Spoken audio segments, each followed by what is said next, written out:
Hello and welcome to the Warframe tier list. Today we're going over Vauban, and first things first, let's go into the builds. So the Vauban, I have a few different builds, though the one I found the most success with was a Breach Surge build, replacing his third ability Photon Strike.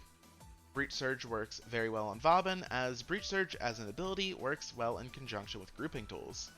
Vauban is a frame who has two innate grouping tools, one in Mine Layer with Tether Coil, which has a 20 meter base radius for grabbing the enemies, though it does have line of sight checks, and his fourth ability, Bastille, as long as you use the Vortex version, has a 10 meter grab radius that does not have line of sight checks. Furthermore, Vauban is a frame who has survivability issues thanks to the X-Mist rework and Overguard, and Breach Surge works well to patch that up a bit, as on cast it is a 18 meter base radius blind. Not only that, but in conjunction with Mine Layer's Flechette Orb, which does scaling damage to the enemy's level, which scales all the way up to level cap even as long as you're armor stripping, hits enemies a lot in a wide AoE. This creates a lot of Breach Surge sparks, which then go on to generate a lot of radiation procs, again increasing your survivability. As for his first ability, Tesla Nervos, it is not that great, but with the Augment it converts damage that you deal to the enemies that are affected by it into a burst of AoE damage. I will admit this is not entirely necessary, and you can drop it, and if you do drop it, I would suggest running something like Constitution for the extra ability duration. Ability duration is Vauban's best friend, as upkeeping all of his abilities is a huge pain. Not only that, but it also indirectly increases your energy economy, as you will have to cast Bastille less often. Natural Talent is another ability, or another mod, that is a flex slot, though I would highly suggest it just due to the sheer amount of abilities that you're casting, whether you're a shield gate or a health tank build. As for Tesla Nervous without the Augment, even if you choose to drop it, I would still suggest casting it every now and then, as it lasts for a very long time and it deals electricity damage. It dealing electricity damage allows the use of Archon Stretch, generating free passive energy, allowing you to sustain. Bastille, whenever you use the first version of it, strips enemies' armor, though this isn't very useful as it does it way too slowly for it to have any benefit, though it does give you 1000 armor, and you can make use of that if you were going a health tank build. I would not suggest going a health tank build on Vauban, as it is extremely annoying and doesn't really work too well, but if you really want to, you can drop Rolling Guard for adaptation, and then drop either Tesla Bank or Natural Talent for Vitality, and then drop Molt Augmented for Blessing if you're doing an Endurance run, or Guardian if you are not doing an Endurance run. But again, I would not really suggest running a Health Tank Vauban build, as it's just not that great, to be honest. Another build that works well on Vauban is Thera Strike. This gives you easy access to an armor strip with just Umbral Intensify and Molt Augmented. You now have over the 200% threshold to strip in one cast of Thera Strike. This build did work, but I didn't really like it too much. I found the survivability to be a bit of a pain in the end. Other subsumes that work well in Vauban are Cloak Arrow. Cloak Arrow fixes all of his survivability issues, but it is by far the least fun way to play him. And another way to play him is using his third ability, Photon Strike, with the Augment Photon Repeater. I am aware that this works in some capacity, though I don't really know exactly how much, as I cannot use this ability due to an eye condition I have, and for some reason, avert your eyes if you are sensitive to light. For some reason, DE thought that it would be a good idea to make it so every single time you cast this ability, you get flashbanged, and there's no toggle for this. This is one of the dumbest things in the game, and honestly, I do not know why this is the thing. DE, you should actually be ashamed of yourselves.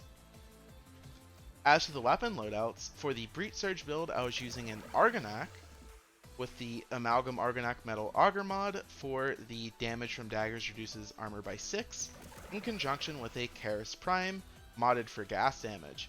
This gave me access to an easy armor strip, and also it just deals a lot of damage in the end. This does scale all the way up to level cap and is useful even in non-endurance runs.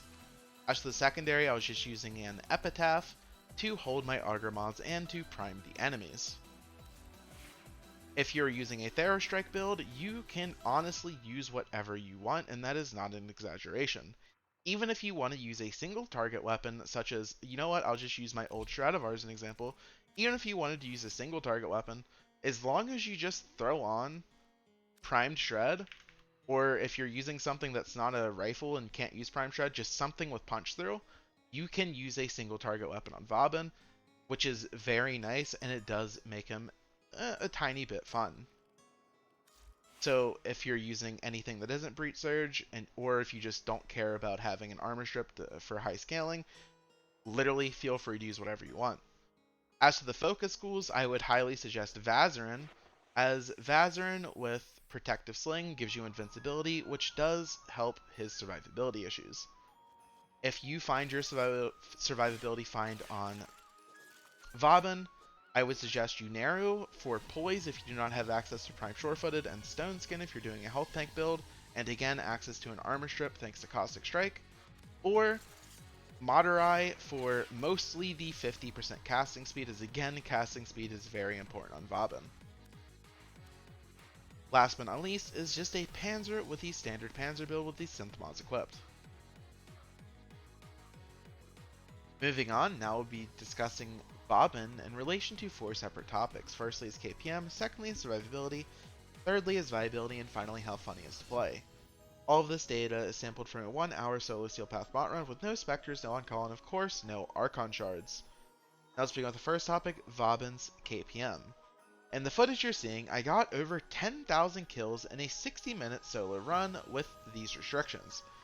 This is absolutely insane, especially whenever you take into consideration that a second ability, Flechette Orb, deals scaling damage depending on the enemy's level, and thanks to the Amalgam Argonac mod and gas on my daggers, I am armor stripping, so I can scale all the way to level cap with pretty much this exact same KPM. It would not really drop off too much. This sounds absolutely insane, and it might sound too good to be true, and that is because it is. While Vauban can reach these KPM numbers, the vast majority of the time you will not be getting anywhere near this, as he is extremely tileset dependent, more so than almost every single other frame in the game, and honestly the only one that I can think of that might be more restrictive on the tileset is actually just Limbo. The reason for this is because Vauban's 4th ability sucks enemies through walls, and it doesn't do a good job of pulling them around the wall.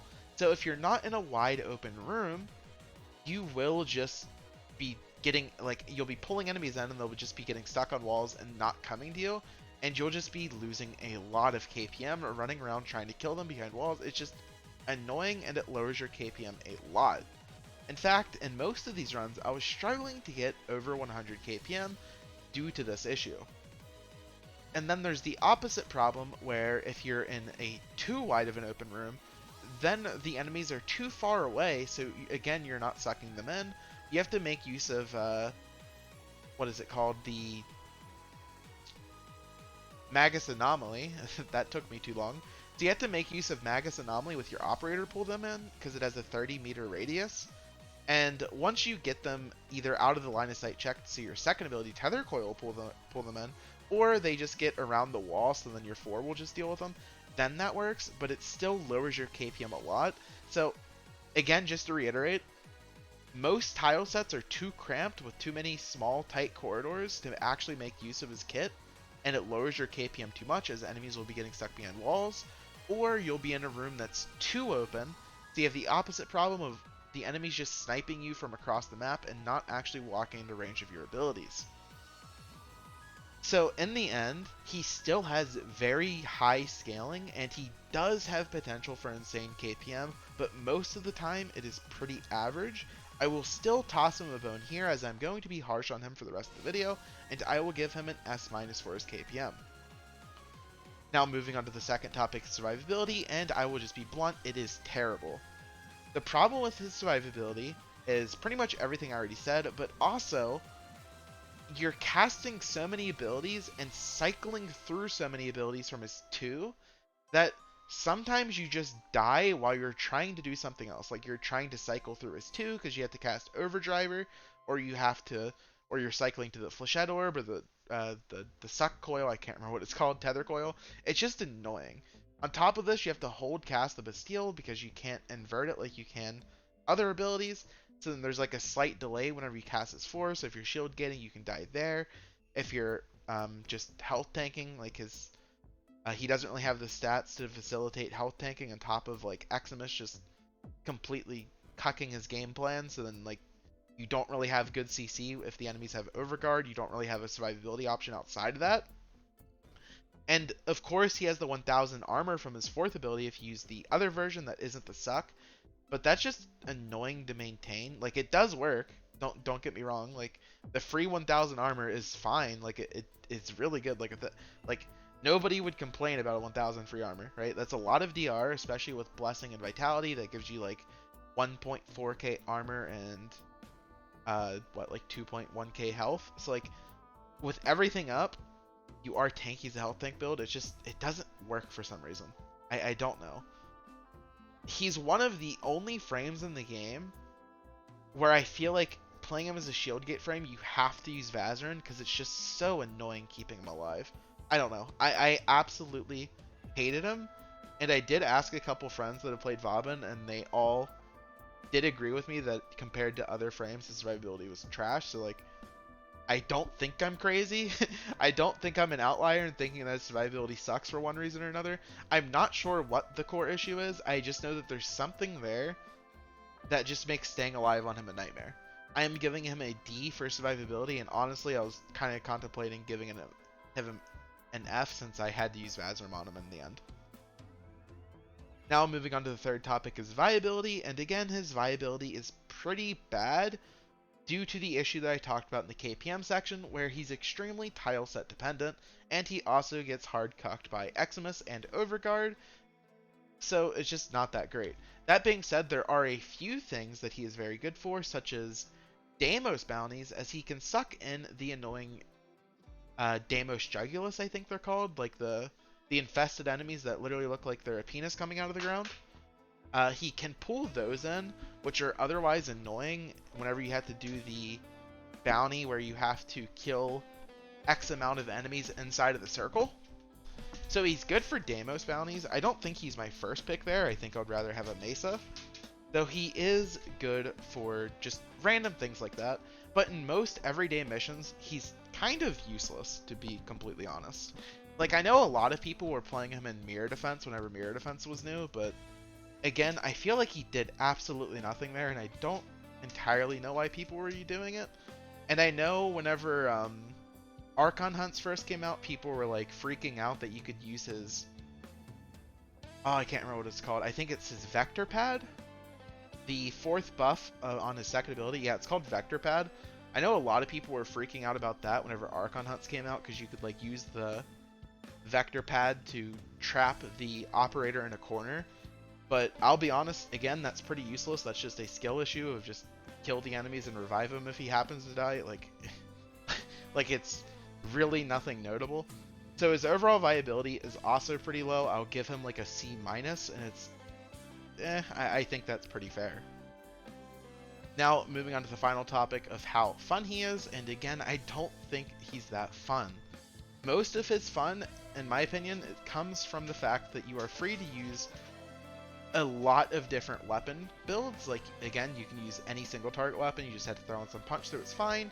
If you like the explosive weapons, you can use explosive weapons. If you like melee, you can use melee. If you're a glaive enjoyer or a Azorus enjoyer, you can use one of those. Even secondaries work. There is one issue with his weapon diversity, and that is you can't really use Incarnate weapons on him, as building up headshots is extremely annoying. The Torrid would work though, because you don't have to get headshots, you just have to body shot. So using like Incarnate rifles or Incarnate secondaries for the most part, you just kind of can't. Like you can, it's just annoying to build up their stacks. So, but outside of that, I found him very annoying to play because you're just sitting there cycling through the buffs the entire mission. Like, at the end, you'll see I only pressed like 2100 abilities in a 60-minute run, which is pretty average, maybe slightly higher than normal for like a normal shield gate frame. But you also got to remember, you're also spam cycling between your two abilities. Even though it says I only press like 2100 ability buttons, realistically I probably pressed close to 3 to 4k. Like, it is so frustrating. It feels so, I can't I can't think of the word, but it feels like you just have to, like, babysit your ability so much. Because you just have to upkeep them, and, like, they last 50 seconds, but it feels like they don't last any time at all. It's just annoying. I don't know. I didn't find them fun. I'll give him a flat D for his fun rec. In conclusion, Vauban is a C-tier Warframe who can be very, very strong, but for the most part is below average, and a lot of other frames can just do what he does better.